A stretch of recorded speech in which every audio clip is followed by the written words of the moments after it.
The sun was beginning to set as the dirty birds flew over the pond. It had been one exhausting day.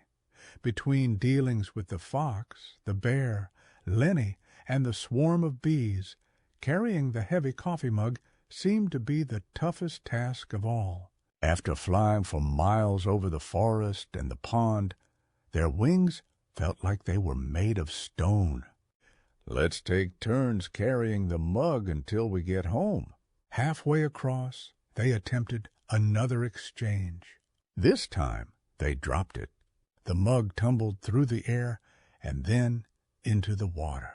The coffee mug disappeared beneath the surface of the pond, sinking all the way to the muddy bottom. The two crows circled helplessly overhead. Reluctantly, they admitted defeat. They found a sturdy oak tree overlooking the pond and settled onto a branch for the night. "First thing in the morning, we're going to get that coffee mug back," Devious sighed. "Just don't forget where you dropped it," Wheelbase said. "Shut up, dummy, you dropped it." At sunrise, the dirty birds flew back to the edge of the pond. There, sitting on a lily pad near the shoreline, was a rather distinguished-looking frog. "Excuse us," one crow called. "Could you help us? We dropped our coffee mug in the pond last night."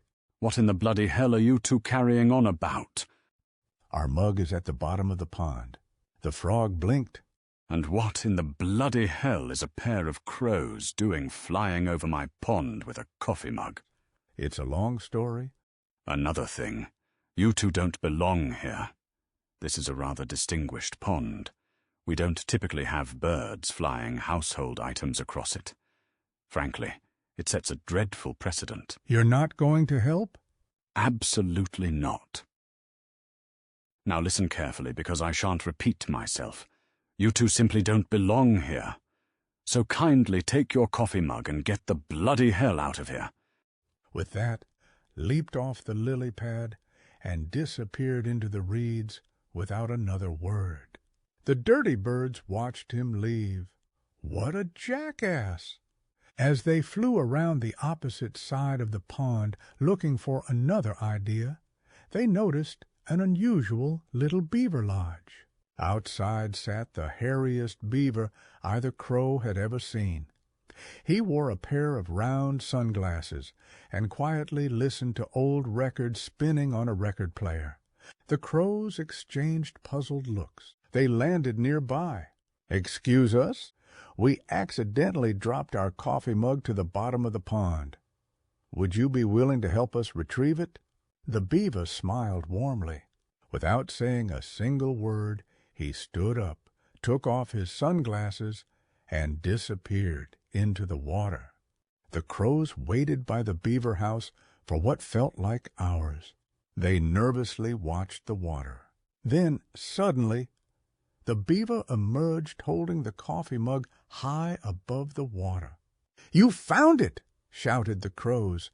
The beaver simply smiled, climbed up out of the water, and handed them the mug. "You all right, Mr. Hairy Beaver?" The beaver nodded quietly before returning to his record player, as if helping strangers retrieve coffee mugs was just another ordinary morning. "If you ever need anything, you can always find us at Farmer Fred's farm. We'll be the ones sitting on the white fence." The beaver gave them a friendly thumbs up without ever saying a word.